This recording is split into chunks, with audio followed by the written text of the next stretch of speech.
For my final project for the honors seminar, Making Movements, Crafting Dissent, I decided to interview a few of my peers about how they felt before and after the class about the idea of combining activism and crafting, because I certainly had some doubts about how that would go together, and so I wanted to see how my fellow peers took to the class.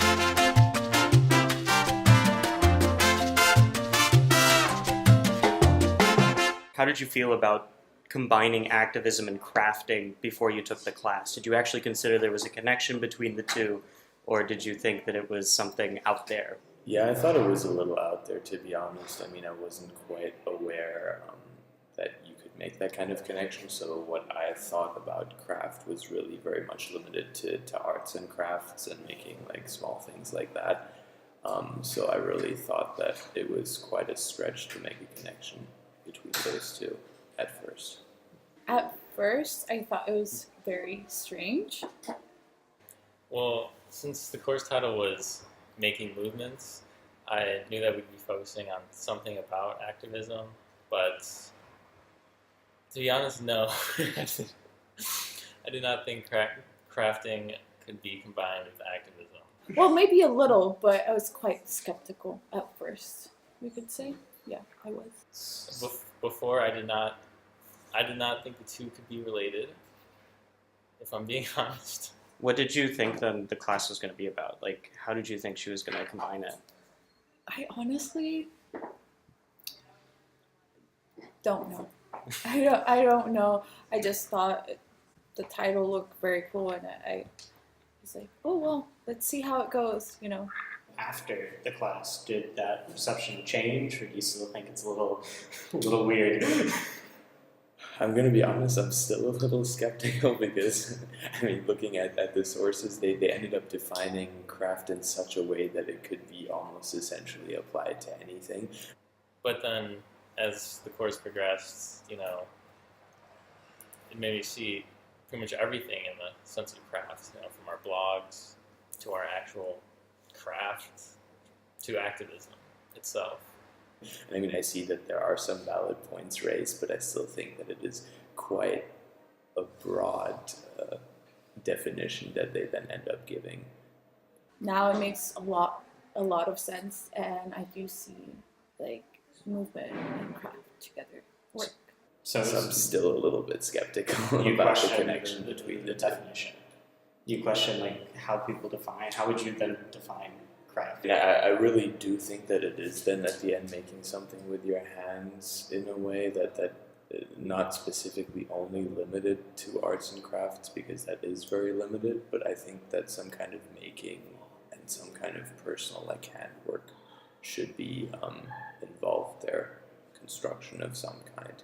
And here, yes, I see I'm sort of falling into this trap a little bit, but yes, of course, this can be used for activist movements, but I still would consider that a bit of a stretch, even given the current definition.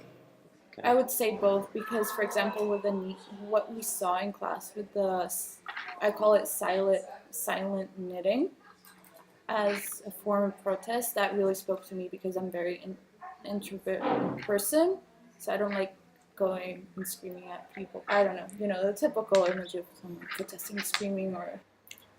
And then one of the honors talks, I forget her name, but she came and she talked about volunteerism. Yes, the music festival. Yeah, the music festival. And that was pretty interesting also, while also taking this class to see the two, where these are people actively engaging in something that they believe in. And in a way, crafting. What do you think was left out of the course? What do you think that should have been included?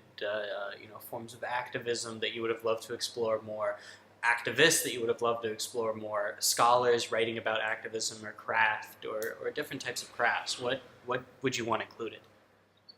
For me personally, I wanted to know more about people who squat as a form. Well, it really depends because there are different various forms, I think. I think it would be nice to see some of the more popular movements, such as like with Martin Luther King or other just famous activist movements that's we know about. In terms of activism, I felt the class was a little bit US centric and sort of focused on the Anglosphere a little bit too much. Of course, there's only so much you can do with the sources available. So I was actually quite happy that she included the book on MENA, the Memes to Movements one, just because that gave at least a little bit of a light onto a different area of activism, or in an area that we didn't know about very much. So I guess one thing that I think was a bit left out in terms of activism was that it could be made a little bit more international.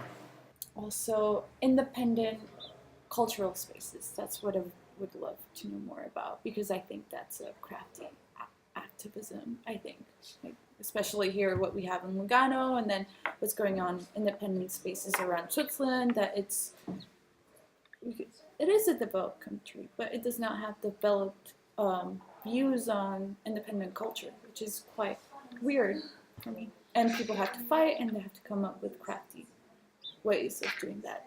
Yeah. Okay, great. Then any final comment that you want to make on the course, like something that you found unexpected?